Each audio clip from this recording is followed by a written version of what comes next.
Нэгдүгээр Элизабет бол Английн Тюдорын гэр бүлийн сүүлчийн хатан хаан юм. Тэрээр 44 жилийн турш Англи Ирландын хатан хаанаар сууж, улс орныг шашин, дайн самуунаас аварж, шинэ эрэнд хөдөлсөн билээ. Түүний хаанчлал хожмоо Элизабетийн алтан эрен хэмээх тодтголтой болж, Англиг Европын хүчрхэг гүрнүүтэй энэ зэрэгцэх хэмжээнд хүргэсэн юм. Элизабет 1533 онд хаан 8 дугаар Генри болон Анна Болейн хоёрын охин болон төрөхөд ордонд хүү хүлээсэн их найр, баяр хөөргийг богинохон хугацаанд намжаажээ. Төрсөн охин нь хатан хаан болно гэж хинч тэр үед төсөөлөөгүй байв. Гэвч ээж Анна Болейн удалгүй хурамч урвалтын хэрэгт гүтгэгдэн цааслуулснаар 3 настай охин төрсөн эхийн халамжаас хагцаж ордон дотор хуйлбус хүүхэд хэмээх шившигт нэрийг даахад хүрсэн юм. Элизабет бага наснасаа ганцаардал тассан ч энэ орчин нь түүнийг улам номон туртай хэл бичигт гүн шимтсэн охин болгожээ. Тэр латин, франц, итали хэлээр чөлөөтэй уншиж бичдэг ухаалаг, ширүүн бодолтой хүүхэд болсон нь ирээдүйн хатан хаанд хэрэгтэй суурь болж өгсөн юм. 1547 онд эцэг нь нас барж хаан ширээ түүний хагас ах 6 дугаар Эдуардд шилжив. Эдуард богинохон хугацаанд хаан ширээн цусны эцэст нас барж хаан ширээг игч 1-р Мэри буюу түүхэнд цусд Мэри гэж үлдсэн хатан эзэлжээ. Католик шашныг Англид дахин хүчээр тогтооход зүтгэсэн Мэри олон зуун протестантыг шатааж дүү Элизабетыг сэжиглэж таагуур шоронд хүртэл хорж байв. Гэвч Мэри хүүхэдгүйгээр нас барснаар 1558 онд залуу Элизабет хаан ширээнд заларч Английн хувь тавилан түүний гарч шилжив. Тэр үед Англи улс дотроо шашны хуваагдал, эдийн засгийн хямралтай, мөн Испаний хүчрхэг сүр дарамтлж байсан цаг үедээ тулгарсан байлаа. Элизабет хаанчлалынхаа эхэнд л улс орныг задрах аюулаас сэргийлэхийн тулд хоёр туйл болсон католик ба протестант урсгалын дунд алсыг харсан зам сонгов.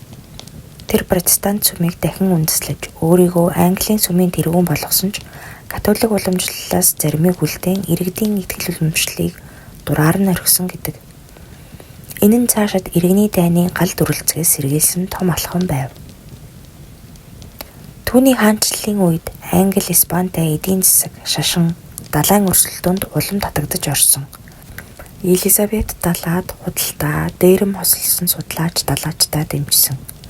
Фрэнсис Дрейк зэрэг адал явдалчид Испанийн эрдэнэс атсан хөлгүүдийг довтлосоор Английн баялаг хурдан аривжиж байлаа. Испани хариуд нь Англиг буулгаж авахын тулд 1588 онд ялагдшгүй хэмээгдсэн авраг армада хөлөг флотыг илгээсэн ч Англи далайн тулаанд илүү ухаалаг маневр хийж ширүүн шуурганы тусламжтай Испани флотыг бодцохов.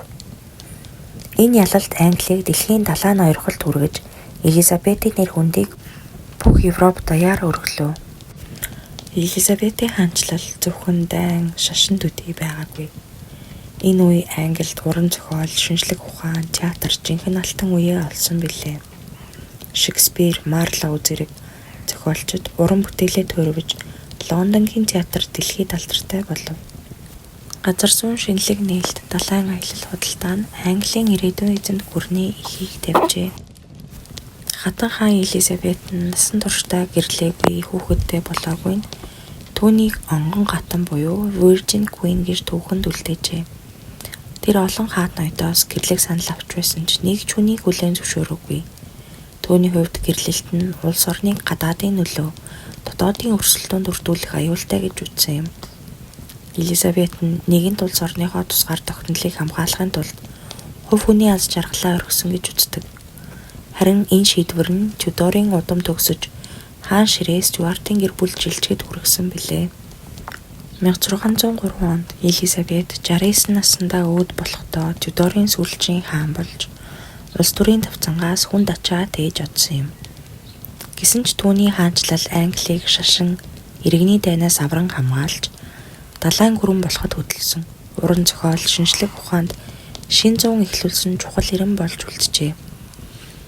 Өнөөдөр 1-р Элизабетийг Английн төвхөнд хамгийн ухаалаг, холч бодолтой удирдагчдын нэг гэж үдэлдэг. Түүний нэр, бүтээл, өв соёл нь Англи төдийгүй дэлхийн уран зохиол түүхэнд гүн улмар үлдээсэн юм. Нэгдүгээр Элизабет нь бидэнд зөвхөн хаант засаг, далайн хүчрхэгжилтийн түүхийг биш, хувь хүний сонголт, улс орны хувь заяанд хэрхэн нөлөөлдгийг ойлгуулж, эрх мэдэл, аз жаргал хоёр заавал хамт байдаггүйг сануулдаг билээ. Хэрэв та түүх болон сонирхолтой бодит явдлуудыг илүү их сонсохыг хүсвэл лайк болон сабскрайбаар дараад түүхийн сургамжийг хамтдаа хэрэгжүүлж дараагийн түүх рүү аялаарай.